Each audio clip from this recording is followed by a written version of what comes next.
So let's get started. Welcome everyone officially to our Energy Explorer live series brought to you by IPEC Coaching. And at IPEC, our mission is to raise the consciousness of the world one person at a time. And so not only are we certified professional coaches who are using our talents and highest selves to live a purpose, we really are also a lot of helpers, a community of helpers with big hearts and amazing stories.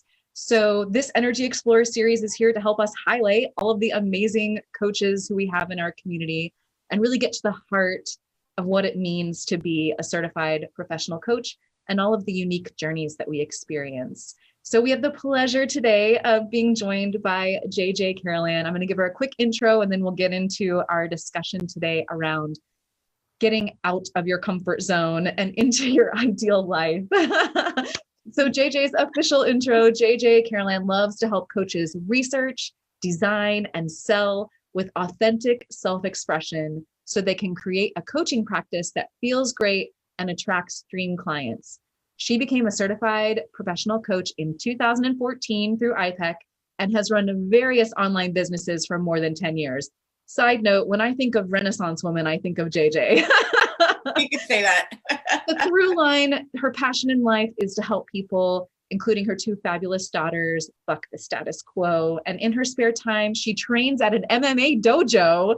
Oh, that sounds awesome. Whips around in her 6 feet and prefers to play board games with less than 4 rules. So fun. JJ, thank you for being here with us today. Thank you. These are always my favorite parts of my life. It's always great to be back in IPEC energy because the training's like nothing else. And then you get out of it, you just crave more IPEC people. So this is a delight.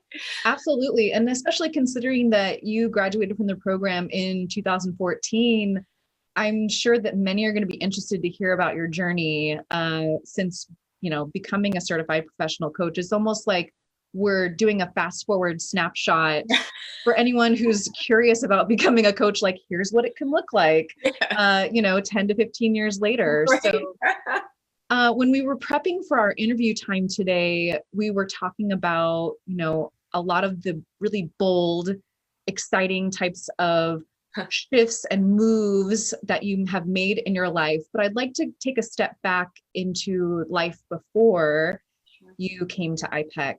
And before you decided to get your certification and before you started to decide to say yes more in your life, give us a little snapshot of what was going on and who you were at that time before. Sure. Yeah. Who I was at that time, so different, not the same, but so different. I took the traditional linear path that people take and I went to, Ivy League school and I got my graduate degree and I had a really successful career and I loved my work.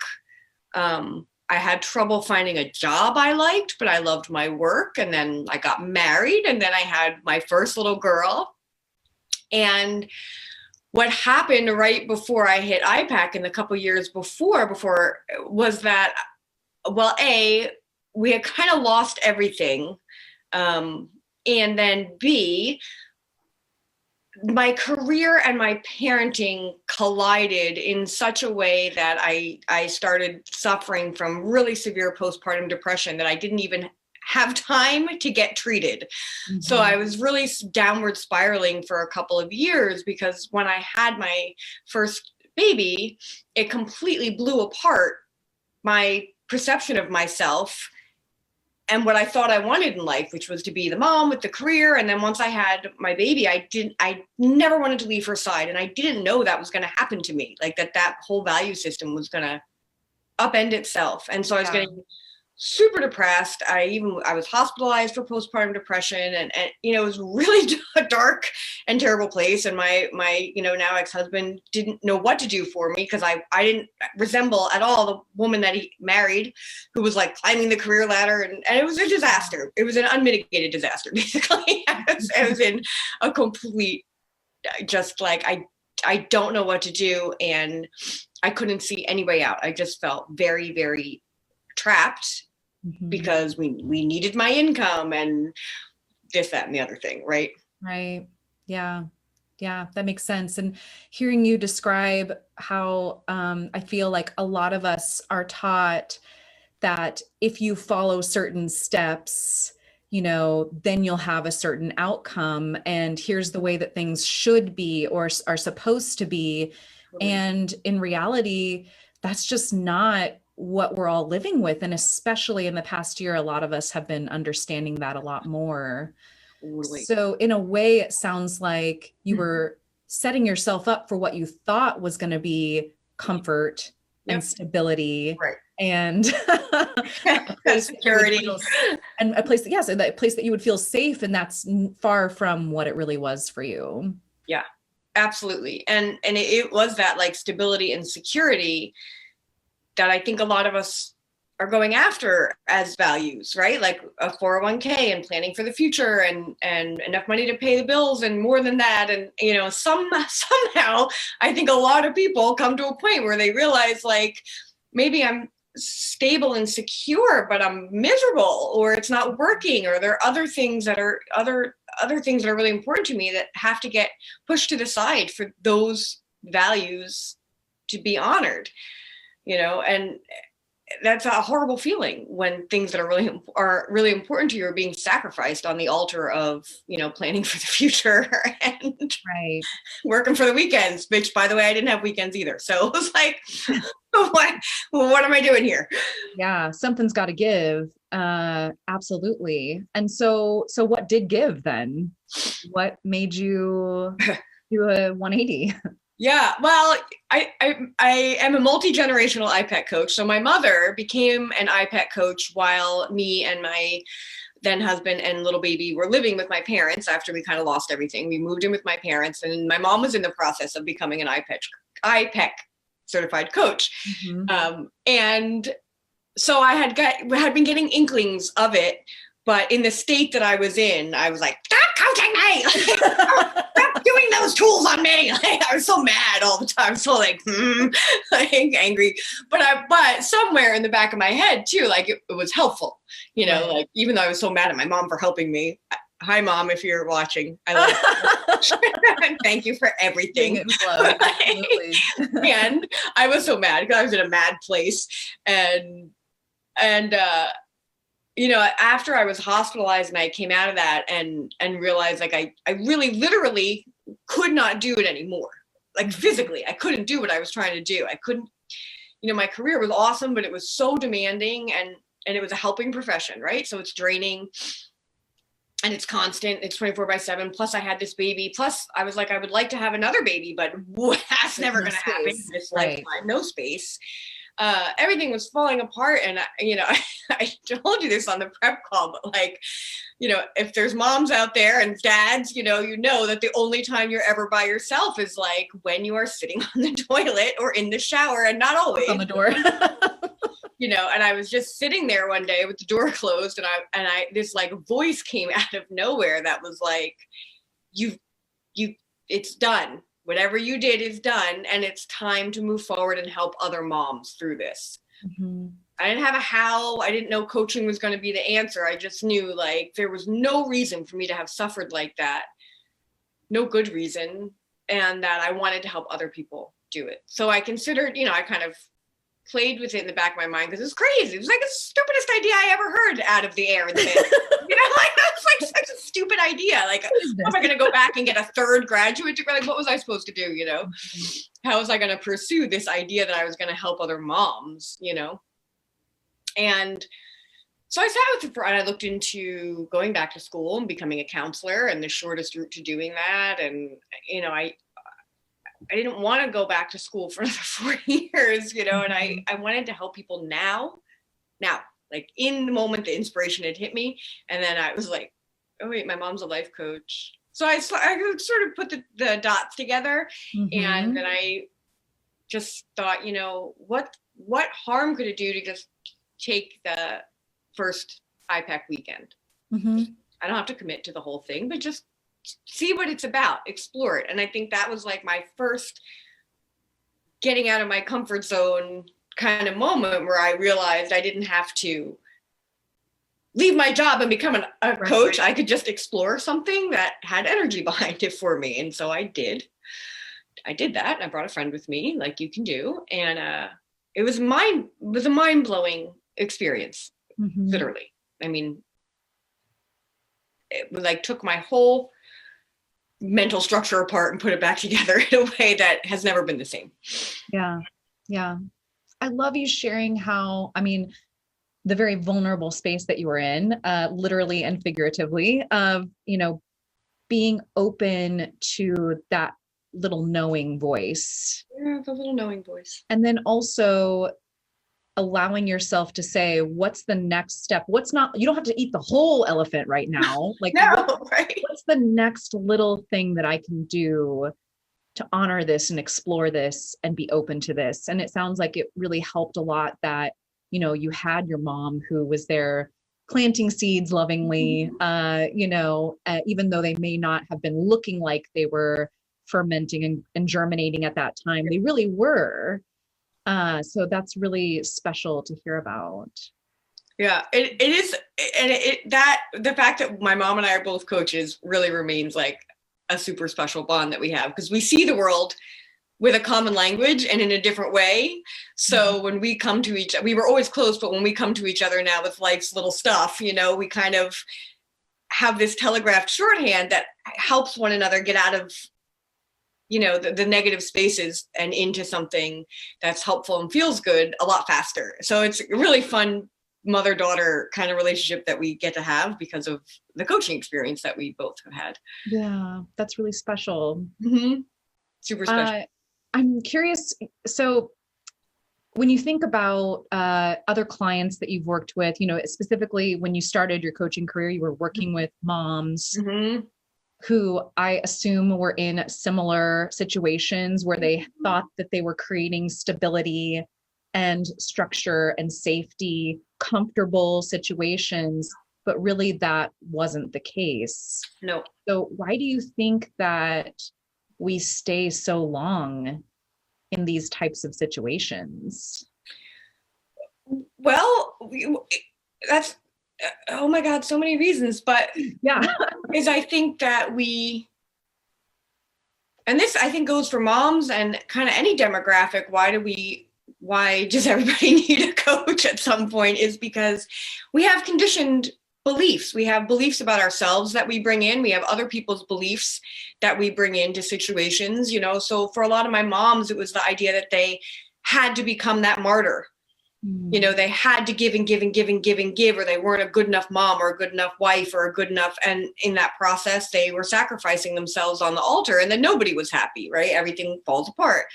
I think it's the idea of stability and security that is passed down to us. Like, what does that mean? And when I was sacrificing my mental health, I realized that my idea of stability had to change radically, because it wasn't stable. That paycheck was not stability anymore. And then I think we kind of get into this, like, and I think something that coach training, like the crux of it is overcomes this thinking, but we get into black and white thinking, all or nothing. Like I hate my job, so I have to leave my job. Okay. And that's scary, because who can just leave their job? Very few people can just, or like, I hate the situation I'm in, so I just have to leave it. But there's nothing on the other side. And who wants to just like jump off a cliff and hope it's better over there? Nobody. So I think that black and white thinking, like we talk about in coach training, it really puts these sort of blinders on where you just can't see anything else except for all or nothing. And that's suffocating. That is a very trapped perspective and place to be. And there's nothing wrong with it, but I think that is kind of why we get stuck and just keep digging that hole. Yeah. Yeah, absolutely. And I can think back to a version of myself too, when I first became a mom, and even just biologically, you're tired when you first become a mom. Yep. You're having to take care of a new life, whether it came from you or you've adopted it, or however the circumstance presents itself. And sometimes even just the basic needs of needing to rest and, making sure that you're nourished with good food and taking care of those very basic biological needs. And then being able to have someone you can trust to say, like, I feel stuck, I feel unsure. Yeah. That's where the magic of coaching comes into play, I feel like. I agree with you. And that no one gives us permission or even slips us a note as new moms that says, like, hey, by the way, you're probably not who you were before you gave birth to this child, and you have permission to reinvent yourself now. And here's some, like, I wish someone had like written that note and folded it and put it under my door, because I was trying to soldier on as this like self-reliant, independent, you know, and my then husband viewed me that way too. So like, I never needed any help. I did everything on my own, blah, blah, blah, blah, blah. And I was like, that whole piece of me took 10 years to unravel. Mm-hmm. I wish I'd had a coach earlier on who could help me be like, okay, guess what? Like, you're a blank slate now. You gave birth. Everything you know is not true. Let's see what we're putting back in and what's new. And I think that goes for any major life shift. There's just this pause that we should be allowed to and encouraged to take that says, like, let's figure out who you are now in this context, you know? And even after coach training, I think people go through that because we come from these careers, we come from corporate mentality, and now all of a sudden we're a coach and we get to be completely authentically who we are. And we're like, I don't know who I am. I don't know. What does that mean? Who am I? I've been told who I am and what to wear and what the dress code is for a really long time, right?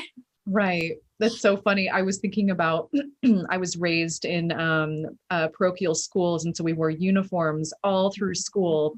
And then when we graduated, it's like, oh, you can have your own style. You don't have to wear uniforms anymore. And I was like, what? What is this world? Such a great analogy. Do I like knee socks anymore? I don't know. Right. Right. And also how uncomfortable it is to shed that uniform, because you're right. like, oh, I haven't had to think about this in the morning. I mean, we could drag. I'm so used to this, right? Yeah. Absolutely. I want to make sure that we're, sticking to your story, but we did have a question come in about if there were any particular nuggets from your training with IPEC specifically that, really helped you feel like you were becoming successful in this space. Yeah. Transforming your life.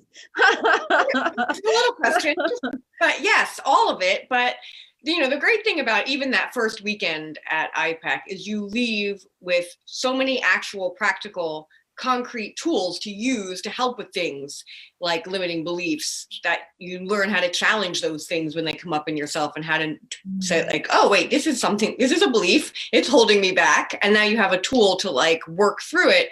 But for me, the most transformative thing is the energy leadership framework that the school is built on. Just takes that black and white thinking and gives you literally 7 new perspectives to run through. Yeah. And also helps you release the judgment about picking any one of them. So if you're in a space where you're feeling really mad about something or helpless, you're no longer judging yourself about it, but you also know you have all these other perspectives that you can choose from, right, and the tools to actually do that for yourself. So the framework in itself is the mind-blowing part to me, that is like, oh, wait, I don't have to think about the world as all or nothing. There's all these other things and beyond that can help me redesign my life and take you out of that trapped, oh, I can either stay here in this miserable situation or jump into this big black void, or right, all this other stuff and be more, So for me, it's really that energy leadership framework. And then obviously I did end up, after the first weekend, going through the rest of the training, and it just builds on that and builds on it and builds on it. And the concrete tools you learn as a coach, it's not just like, oh, coaching, you're sitting and asking open-ended questions. There's so many actual tools you get to pull from. In fact, I still, 8 years later, have my like stack of manuals right next to me when I'm coaching, because I'm like, oh, I need that tool. I need this tool, and they're not only helpful as a coach to your clients, but they become the way that you live. Mm-hmm. And so when you're in a stuck place, even if you stay there for a while, because we're human beings, you have the tools to create what you want next if you choose to use them. And it's that's the real security blanket. more than any paycheck, more than any 401k, is just knowing there's nothing you can't face. I love that. Yeah. You. I've been through a lot since I went through IPAC, and every single time I think about these events of my life that if I hadn't become an IPAC trained coach would have played out very differently in my life. Mm-hmm. Yeah, I think about even some of the basic skills that I learned. And I went through I know you mentioned that you went through with a friend through Mod 1. We get to bring a guest for free if you sign up for Mod 1, which is the first training weekend.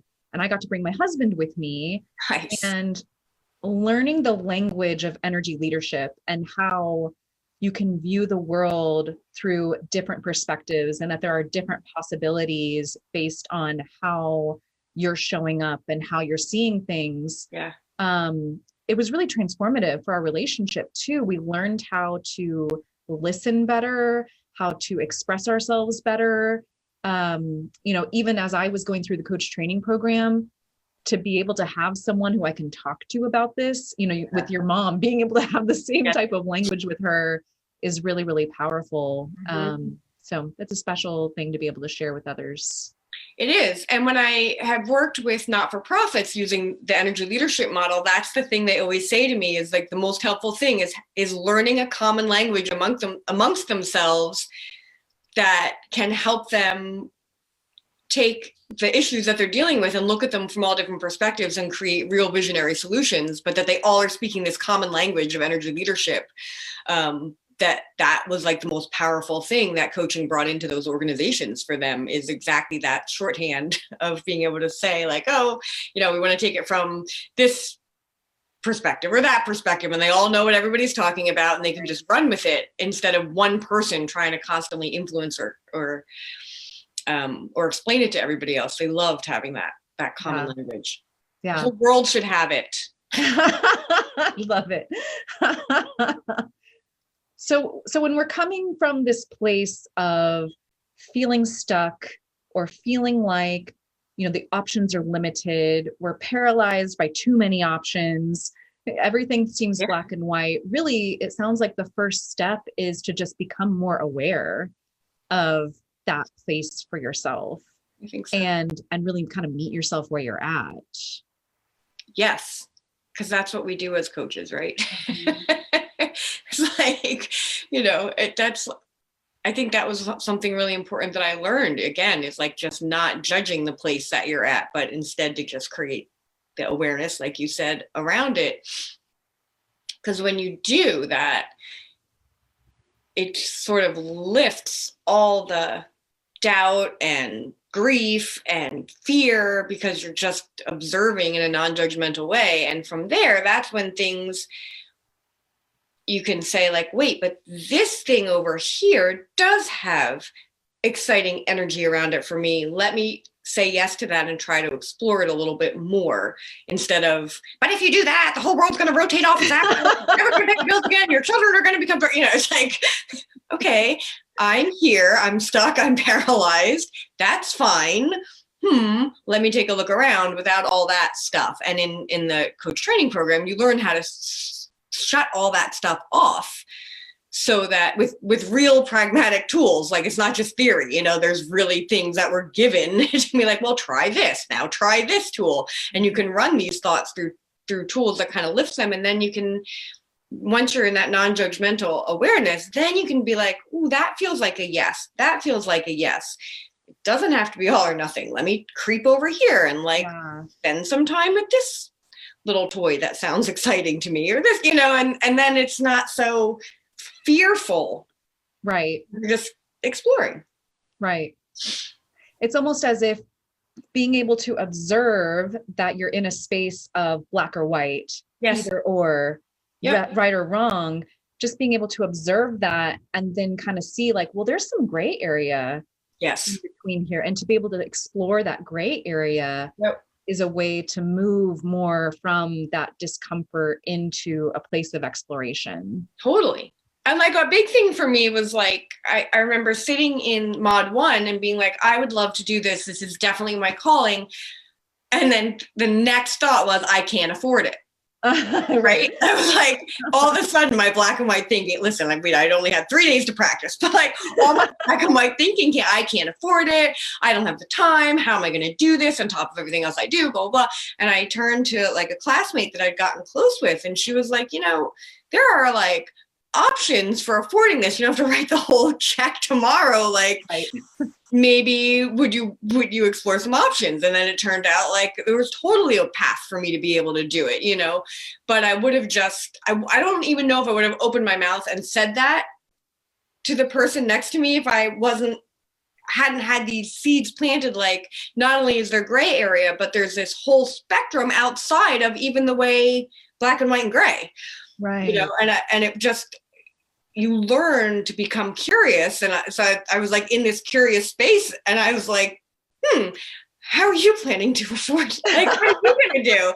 And she's like, oh, well, I talked to finance and blah, blah, blah, blah, blah. And I was like, oh, I could do that too. Right. Yeah. So, like, little by little, that curiosity that becomes just second nature to you as a life coach is the thing that really expands what's possible past anything you could describe or imagine, really.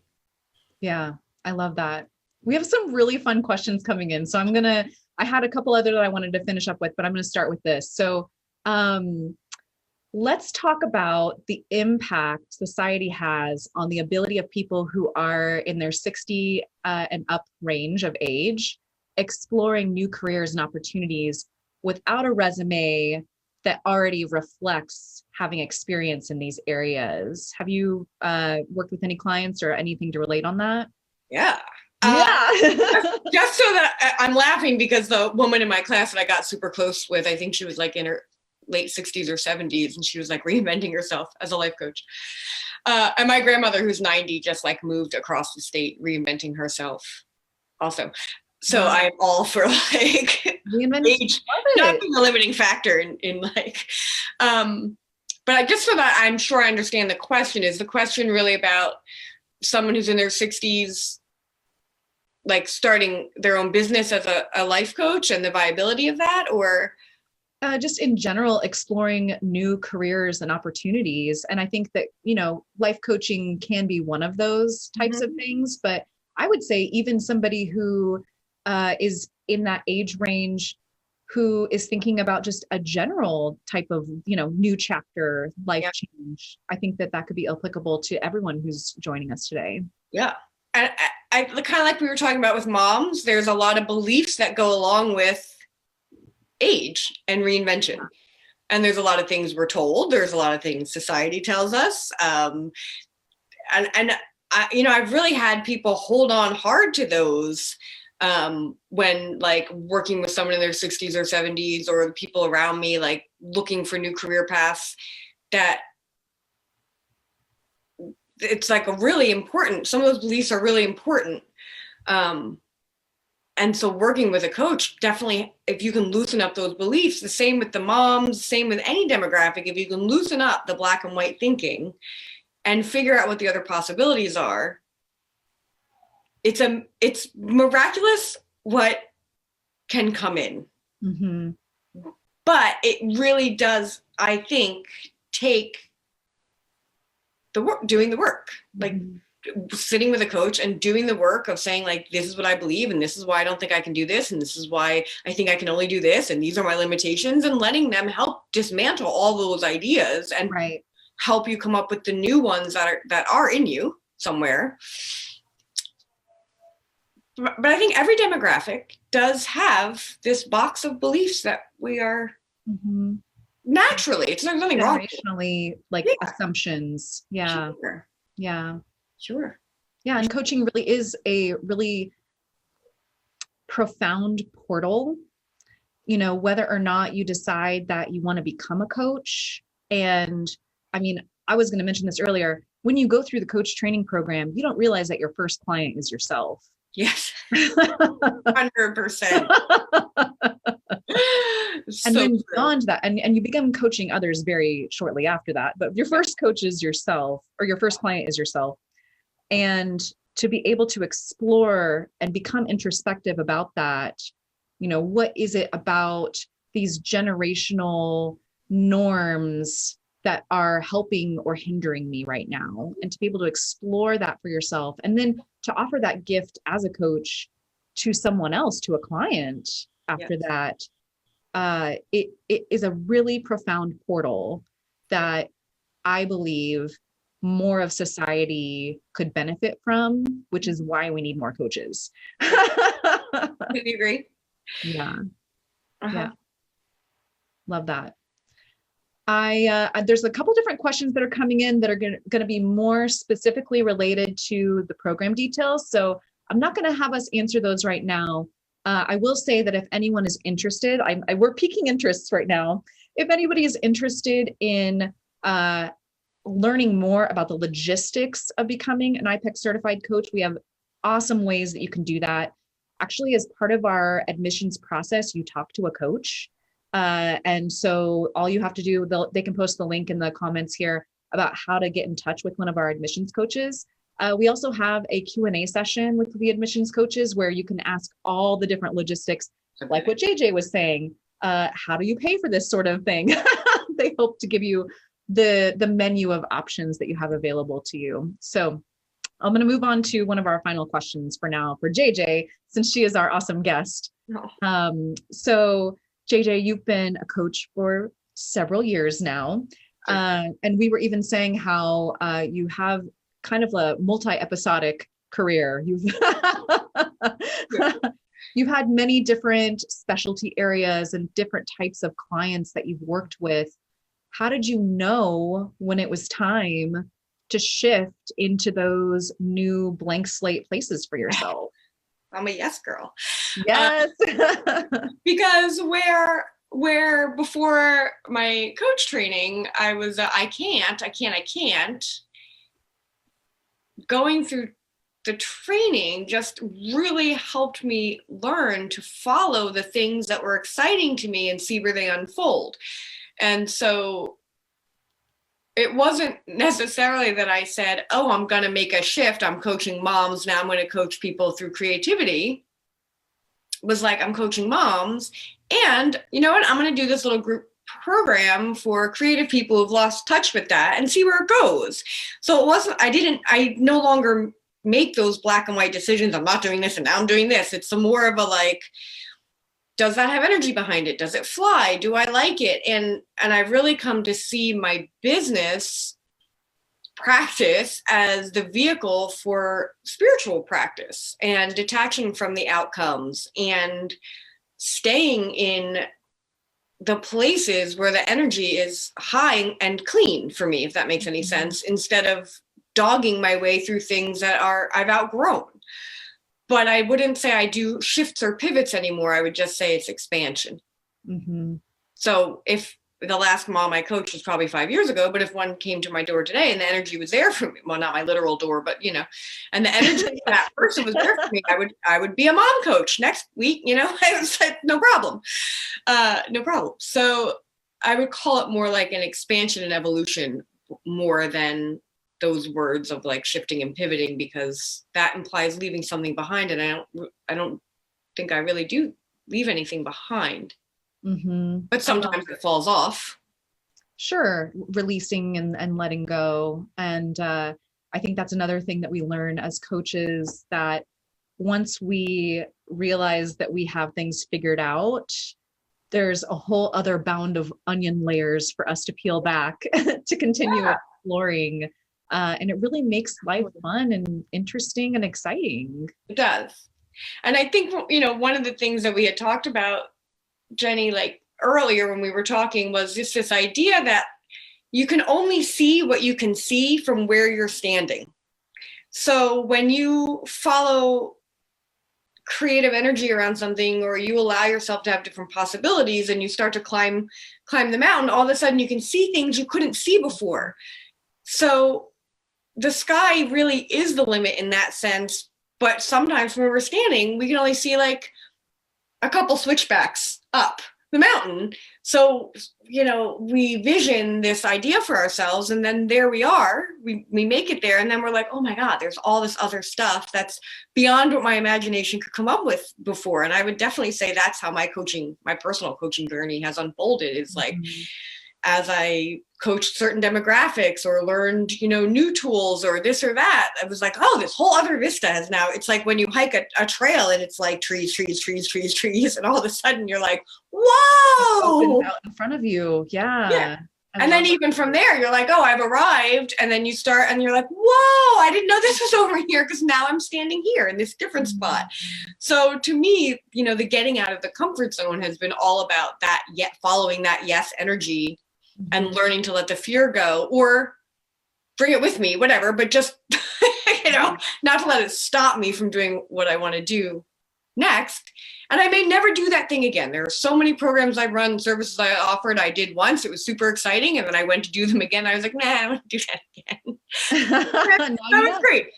Right. That lived in a moment for me, and then it was great. It served its purpose, and on we go. So, I love it. Yeah. Very cool. So JJ, what are you working on right now? If there's anyone here who's watching, who's interested in being more connected with you, tell them what's up. Sure. The best place to find me is on Facebook. I run a little intimate mastermind for life coaches, and we really focus on the internal shifts that we make when we leave one life and start another, and the process in that, and the identity shift, and what it takes to show up in your new coaching practice as who you are, and also who are you, right? So it's really just helping people discover what's sincere and genuine, so that they can pursue the visibility that you have to pursue in order to, if you don't get seen, you don't get clients. That's just a thing. So so that's the big thing right now, is really just helping people get comfortable in their coach skin, so that they can feel like they effortlessly can show up in the world as a coach. And there's a lot of, people do have a lot of natural fear of judgment when you make a big life shift and you buck everybody else's ideas of stability. And you're like, but I'm going to do this thing now. People are like, what? I paid for your college education. And then you shrink and you shrink. So it's really helping people feel like they can expand and sit comfortably, sincerely, authentically in who they are now as a coach, and figure out who that even is. Because sometimes we don't know, but we do love to bring our conditioned career beliefs into how we run our businesses. We're the worst bosses ever. They have a little tendency to pop up. Yep. Yeah. So that's what's going on right now, is just that, I just feel, there's a lot of energy, especially after this pandemic, and less about people don't want to do so much. They want to figure out their being going forward. So love that. Dropping a little bit of the hustle and grind. Stepping into who am I? Who is going to be effortlessly able? Who am I that would effortlessly be able to attract business, and feel good about it and happy? Yeah, yeah. Sounds like a perfect place to be, a perfect spot on the map for the journey ahead. And if anyone feels like their journey coincides with what JJ has to offer, we're going to put the link to her group in the chat box here, so that you can get connected to her. JJ, thank you for sharing your story with us today, and just your general enthusiasm for our IPEC community as well. I think that that's one of the coolest things about being director of community, is that I get to consistently tap into awesome friends like you, and the possibilities are endless. So I very much am grateful that you were sharing this space with us today. Oh, thank you for inviting me. It was my true pleasure. Awesome. So if anyone has any other logistics questions about becoming a coach, or questions about what it might look like for you to take that next step to travel the mountains of coaching, we've got you covered. You can book a call with an admissions coach, and we're going to be putting that link in the chat. We have an upcoming coaching office hours. This is a space where you can ask all the logistics questions. I saw some questions coming through about different types of degrees that most coaches have and things like that. And those are the great questions for that coaching office hours space. Our next one is actually coming up next week. And again, if you'd like to get connected with JJ, we'll put her link in the chat box here. So, and we will see you all in 2021 for our next Energy Explore interview. And again, JJ, have an awesome new year. It's good to see you. Thank you. Thank you, everybody, for joining us. All right. Bye, everyone.